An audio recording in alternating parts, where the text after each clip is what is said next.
This is Whisper from History, where forgotten voices rise again. Imagine, in the dark shadows of the Cold War, when America and the Soviet Union were trying to outmaneuver each other at every step.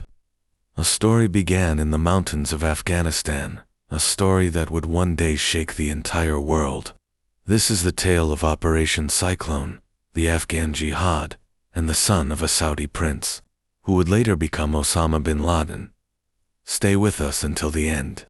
In the waning years of the Cold War, when the world was locked in a dangerous chess match between Washington and Moscow, a story began in the mountains of Afghanistan that would one day return to haunt the United States. The story is not simple, not one of clear villains or clean heroes. It is a story built on fear of communism, on covert strategies, on money, guns, ideology, and unintended consequences. And at the center of this storm stood a tall, wealthy Saudi named Osama bin Laden, who would one day become America's most notorious enemy. But before he became the face of terror, he was forged in a crucible, partly shaped by the United States itself. The Soviet Union's invasion of Afghanistan in December 1979 sent shockwaves across the globe. To Washington, it was not just about a distant landlocked country in Central Asia. It was about the Cold War balance of power. The fear was simple, but profound. If Moscow controlled Afghanistan, it could project influence into the oil-rich Persian Gulf, threaten U.S. allies like Pakistan, Iran, and even Saudi Arabia. For President Jimmy Carter and his advisors, this was an unacceptable risk. And so, the United States began pouring money, weapons, and support into the Afghan resistance.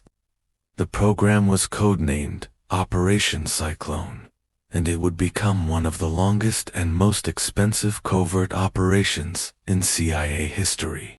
Billions of dollars flowed through secret channels, but the U.S. was not alone.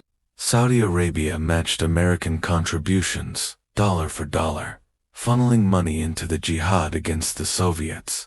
Pakistan became the central hub. Its intelligence service, the ISI, became the gatekeeper of U.S. and Saudi aid, deciding which Afghan factions would receive guns and which would be left out. To Washington, it was a brilliant strategy. Arm local fighters, bleed the Soviets, avoid direct American casualties, and strike a blow for freedom. Few in Washington paused to ask what forces were being unleashed. Into this whirlwind stepped Osama bin Laden, born in 1957 into one of Saudi Arabia's wealthiest families. He was the son of a construction magnate who had built palaces for the Saudi royal family. Osama was quiet, devout, deeply religious, and drawn to a strict interpretation of Islam. He might have lived his life in comfort, managing his family's wealth, but history pulled him elsewhere. When the Soviets invaded Afghanistan, he saw it not only as a political conflict, but as a holy war. To him, it was a chance to fulfill what he believed was a divine duty, to defend Muslims against foreign invaders. He arrived in Peshawar, Pakistan, in the early 1980s, bringing with him money, connections, and a growing sense of purpose. There he met other Arab volunteers, men from Egypt, Jordan, Algeria, and beyond, who had been inspired by calls for jihad. Together, they formed a community that would become known as the Afghan Arabs. They were not the majority of fighters, in fact. Most of the heavy fighting against the Soviets was carried out by Afghan villagers and tribal militias. But the Afghan Arabs brought something else: zeal, ideology, and the beginnings of a global vision of jihad. Bin Laden used his family fortune to fund training camps, build roads, and provide supplies. He was not yet the hardened militant mastermind he would become, but he was already a figure of respect. Tall, charismatic, and unflinching in his devotion, he inspired others with his willingness to share the hardships of war. He dug trenches, carried ammunition, and wrote poetry about sacrifice and martyrdom. In the dusty camps along the Afghan frontier, a new network began to take shape. The United States, meanwhile, continued to escalate its support. Stinger missiles were delivered to the Mujahideen, allowing them to shoot down Soviet helicopters and tilt the balance of the war. CIA officers did not work directly with bin Laden, but their money and weapons flowed into the same ecosystem. American officials rarely asked who exactly was receiving aid, so long as the guns were aimed at Moscow's troops. To them, these fighters were freedom-loving warriors, battling tyranny, just as the Founding Fathers once had. But in the minds of men like bin Laden, the war was about something else entirely. It was not democracy or freedom in the Western sense. It was about defending Islam from outsiders, about creating a pure society, about fulfilling what they believed was God's command. As the 1980s wore on, the Soviet occupation grew costly and unpopular. Thousands of young Russians returned home in body bags. The Afghan countryside was devastated. Millions of civilians were driven into refugee camps, but the Mujahideen refused to surrender. With US and Saudi money flowing, with Pakistan's ISI orchestrating strategy, and with foreign volunteers like bin Laden adding fervor, the Soviets bled. Finally, in 1989, the Red Army withdrew. Washington celebrated. The Cold War chessboard had shifted. America declared victory.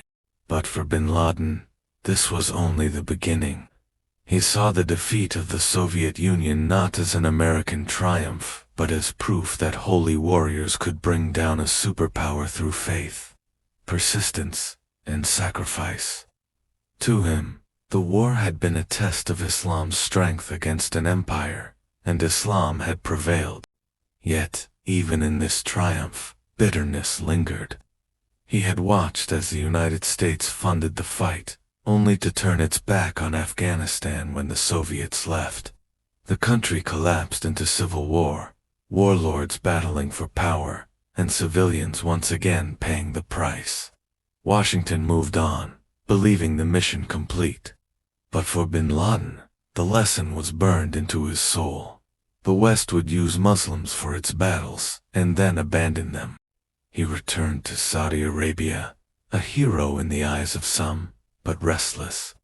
The Gulf War erupted in 1990, when Saddam Hussein invaded Kuwait, and once again the U.S. became deeply involved in the region. American troops landed in Saudi Arabia, the birthplace of Islam, home to its holiest sites. To bin Laden, this was sacrilege. Foreign armies on sacred soil were intolerable. He offered his services to defend the kingdom with his own network of fighters. But the Saudi government turned instead to the United States. Thousands of American soldiers poured into the land of Mecca and Medina. Bin Laden was outraged. In his eyes, this was no longer a distant fight in Afghanistan. This was an existential struggle against Western occupation of Muslim lands. From that moment, his path darkened. He openly criticized the Saudi monarchy, condemned US presence, and began organizing his followers into a new movement. In 1988, just before the Soviets fully withdrew, he had already laid the foundations for a group called al-Qaeda, the base. It was conceived as more than just a network of fighters. It was an idea, a vanguard of committed jihadists who would spread the fight beyond Afghanistan to the entire Muslim world, and eventually to the West itself. The United States did not grasp the scale of what had been unleashed. Intelligence reports in the early 1990s warned of growing Islamist extremism, but Washington was focused elsewhere.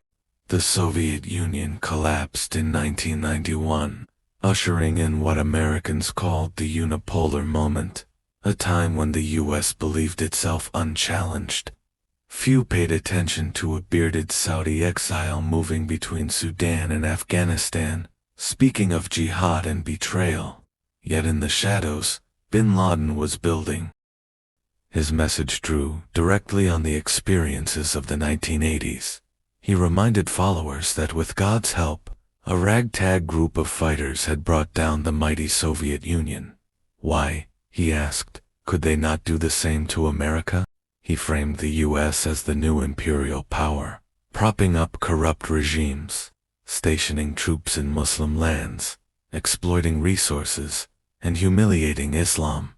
It was a narrative forged in the crucible of Afghanistan, where U.S. aid had helped give him confidence and credibility, even if unintentionally. By the mid-1990s, al-Qaeda had established training camps in Afghanistan, safe under the protection of the Taliban. Recruits from across the Muslim world came to these camps, where they were taught not only to fire weapons, but to see themselves as soldiers in a global struggle. They were told that the U.S. was the ultimate enemy, the power behind Israel, behind Saudi Arabia, behind every humiliation Muslims had endured. Bin Laden spoke with quiet intensity, weaving together religion, politics, and grievance into a potent ideology. He was no longer the wealthy volunteer, digging trenches in Peshawar.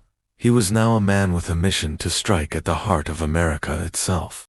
In 1996, he issued a declaration of jihad against the United States, accusing it of occupying the holy places of Islam and plundering Muslim lands. 2 years later, he and his allies formalized the creation of the World Islamic Front for Jihad against Jews and Crusaders, explicitly calling for the killing of Americans everywhere. His words reached far, carried through videos, cassette tapes, and the growing web of Islamist networks. Attacks soon followed.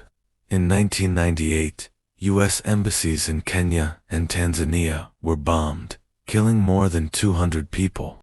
The world saw the scale of al-Qaeda's violence, but the seeds of that violence had been planted years earlier, in the very battlefields where U.S. money and weapons had once flowed. The fighters who had once been allies in the fight against communism were now enemies, hardened by war, united by ideology, and led by a man who had learned that superpowers could bleed. The U.S. retaliated with cruise missile strikes, but the problem was not just one man hiding in Afghan caves. It was a network of belief, of history, of grievances that had been shaped by decisions made decades earlier. By 2000, al-Qaeda struck again, this time against the USS Cole in Yemen, killing 17 American sailors. Each attack grew bolder, each step escalating the confrontation that had once been unimaginable when bin Laden was just another volunteer in the anti-Soviet war. And then, on September 11, 2001, the final chapter of this long trajectory exploded into history. 4 planes, 19 hijackers, nearly 3,000 dead. The United States, once the benefactor of Afghan jihad, now bore the full fury of the monster that had emerged from it. The story of how the U.S. created bin Laden is not one of intentional design. No American president sat in the Oval Office plotting to build a terrorist mastermind. But history is not always shaped by intent. It is shaped by choices, by alliances, by fears of one enemy that plant the seeds of another, in arming the Afghan resistance, in turning a blind eye to the ideology that grew in its shadow, in celebrating victory without tending to the ruins left behind. The U.S. helped create the environment in which bin Laden thrived. The tall Saudi who once dug trenches in the mountains of Afghanistan had become the architect of America's darkest day, and the echoes of those choices still reverberate across the world, reminding us that in history, victories are never simple, and the past never stays buried. There was a time when America indirectly supported him, and there came a time when that same man became America's greatest enemy. This story is not only about Osama bin Laden, but about the choices that changed the destiny of nations. It reminds us that every war leaves a shadow on the future. If you found this story powerful, don't forget to subscribe to the channel and explore our Dark History playlist.